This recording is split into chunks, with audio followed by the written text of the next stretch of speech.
before? Yeah. Do you ever Almost every see? time I wear it. Huh? Almost every I know, time but I wear did you see our Happy Valley ones that we did?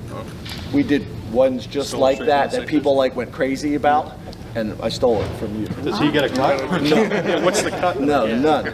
Well, plus it's not your design, is it? May Why as would well you be. get You the saw cut? it from me. Yeah, fair. And that means you want to get that. Questions? Coach, after looking at the tape, and how would you assess your team's defensive performance going forward? Yeah, after tackling really well in week 1, I didn't think we tackled as well in week 2. I think that was pretty obvious. And then on top of that, we just made some mistakes, made some things more difficult than they needed to be, especially early in the game. You look at our first half statistics compared to our second half statistics, it wasn't even close. But I think the biggest thing that really came down to was tackling. There's some things that we've had to clean up, with the technology about what is best for Penn State and using the technology on the defensive side of the ball and at home.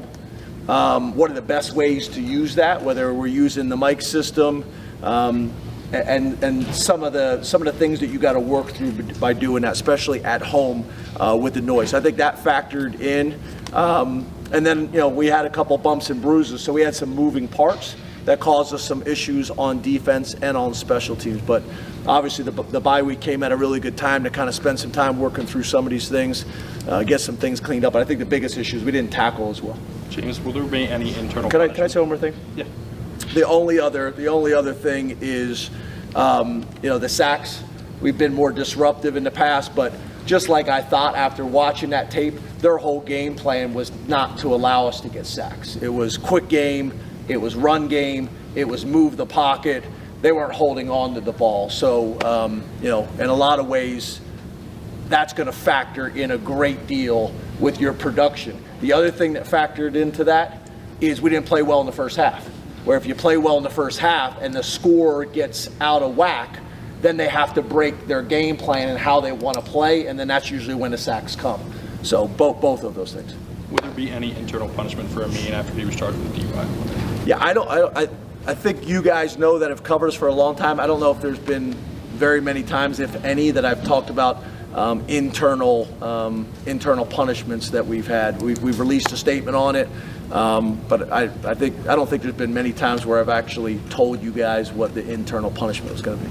James, how would you assess the play of the offense through 2 games, and are there areas where you think, specific areas where you think you can get even better? Because you've been productive, but how can things kind of expand maybe?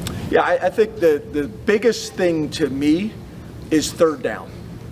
And the reason I say that is it really goes hand in hand with all of our things that we need to get cleaned up on offense. So what I mean by that is back to the first half, right? Our defense, there's extended drives.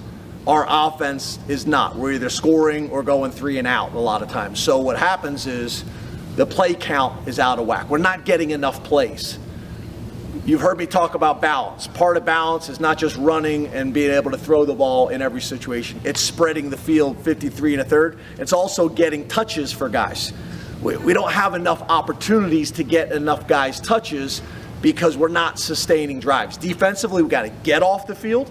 Our rep count is way up right now on defense, and our rep count needs to be higher on offense. We get 10 more plays in the first half. We don't have a hold on third down, and we convert that third down, or we don't drop the ball on third down. That may equal another 6 plays. We do that 2 more times. You're talking 10 to 15 plays in the first half. You talk about over a game, that creates more opportunities and more touches, and we want to be able to spread the wealth. That's us as coaches, but that's also the players going out and executing so that we can stay on the field. I think that will resolve a lot of issues. Our efficiency, our spreading the ball for touches, our third down percentage. Obviously, the more we're on the field, there's more opportunities to score points, and it keeps our defense off the field. So a lot of reasons. We're much more explosive. That's not a question, but we got to get these other things cleaned up. To that point, did you get enough reps from the second and third team guys in this game, and will that be a priority headed into Kent State? We got to win. We got to win. Having that conversation or talking that way is just not something that we necessarily do. I'm more comfortable talking about past games than future games, but yeah, we would love to play really well. Get the rep count and the ball distribution the way we'd like it to be, and then get other guys on the field and get our guys out. We were not able to do that this past Saturday. James, we didn't see Bradley today. Is there any update regarding whether that's a long-term? Yeah, that's a long-term injury. James, what did you think when you had a chance to go back and look at the way Nolan Ritchie played on Saturday and kind of some of those other guys that we didn't see as much of in week one? Yeah, he did some good things. We had a plan for a rotation to get those guys some more reps, and then the game doesn't go the way you want it to go in the first half, and you're scratching and clawing. And we were able to get them in the second half and did some good things. We need more of that. The coaches have got to play guys. We need to continue to build depth. We've had more bumps and bruises this year than we've had in the last couple of years. 3 years ago, we had a decent spike in some bumps and bruises, and we got that right now. So we got to develop depth. That's going to be really, really important for us moving forward. We got to play them. Do you find value in winning a game where you didn't play very well early in the season? Do you find value in coming at least away with that win? Yeah, I mean, obviously that's not what you want to hear. That's not what anybody wants to hear. But yeah, I think I got a bunch of coaches and ADs reaching out to me about those types of things. The staff, we've talked about it. I mean, you're going to have to win a ton of different ways throughout the year. There's going to be games where you blow people out. There's going to be games where you're on the road scratching and clawing for every point you can get. There's going to be games where you're on the road, you're dealing with weather. There's a ton of different ways. And we're going to have to find multiple ways to win games. That was one of them this Saturday. I'd love for it to be different, but I do think there's some values of having the grit to battle through. You guys saw, winning is hard. I know you guys are just like us. You're in the Penn State submarine. You don't watch any other games. You don't see any other games. But there's some people that would have loved to have an ugly win all over the country, and we'll take as many of them as we can get. I prefer that we can play in a way that we can build the confidence that we need going into Big Ten play and get a ton of guys reps and still be able to clean up some of the mistakes. But yeah, I think there's some value in winning these types of games. James, we heard from some players in a post-game on Saturday that they learned something about Tom Allen, seeing him encountered with that situation at halftime. I'm curious what maybe you learned about your new defensive coordinator coming out of the game, not just in the moment at halftime, but I'd imagine as you kind of regathered yourselves here at the facilities and went through the film. Well, I think there's been a ton of opportunities to be around Tom and the type of man he is, the type of coach he is, the type of person he is, the relational leader, how he's developed relationships with our players on a very, very significant level. And then, like you're saying, you have the West Virginia game, which I thought defensively we played very, very well, especially when you compare it to the year before. And then last game, we faced some adversity that we probably didn't anticipate. The adjustments we made, how we handled it. And then you're also talking about transitioning back from being a defensive coordinator to being a head coach for 7 years and then going back into that role. And then on top of that, college football has changed this year with the technology and how you use all those things. So I think talking to a lot of buddies all over the country, there's a lot of people working through how to use the technology and how it impacts you. But I think Tom's doing a really good job. This week's going to be a really important week for our staff. And I think it's going to be a really important week for the players. And then to go in the next week, really with a lot of these things kind of cleaned up. Hey James, how do you practice for contingencies? So you obviously have a plan A for everything, but then probably have plans B and C. How do you carve out time to practice those things without taking too much away from wanting to do the first thing? Well, I think the first thing is that's why in practice you rep the ones and the twos and sometimes the threes, because they're going to have to be developed. They're going to have to be ready to play. It's no different than having some of the scrimmage stuff that we do on Sundays. You got to develop those guys. They got to play. But then it's also, what's great about our game is there's so many scenarios to cover. So the scrimmages are really important. When we do offense versus defense 2-minute drill or whatever the situation may be, there's a ton of situations that come up that you necessarily can't always plan and organize for. That just kind of come up organically. So that's how we do that during training camp. But we also do that during the season.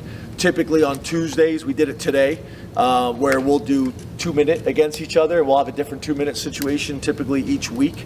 And that's a great way to do it. And we'll usually take at least 10 minutes of going good on good every day. Wednesday, we'll do third down or red zone, and that's helpful with that.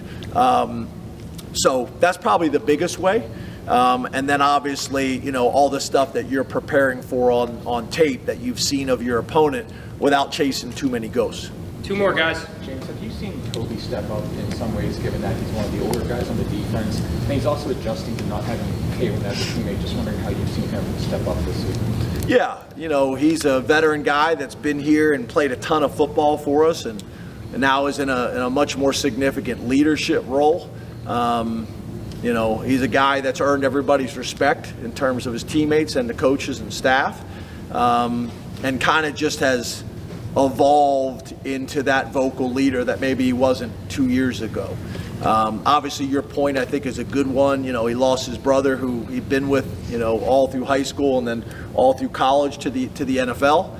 But I also would make the argument now, after being here as long as he's been here, he's got, you know, 124 brothers in that locker room that he's very, very close with and very well respected kind of throughout the locker room. So he's doing really well, and we need him to be, you know. You know, like we've talked about before, about being strong up the middle with your D tackles and your safeties and your middle linebackers is really important. Hey, Coach, what's been your assessment of Zane Durant so far? I think he's playing very, very well. We had kind of strong belief in what he was going to be able to do this year. He practices like that every single day. He's super consistent.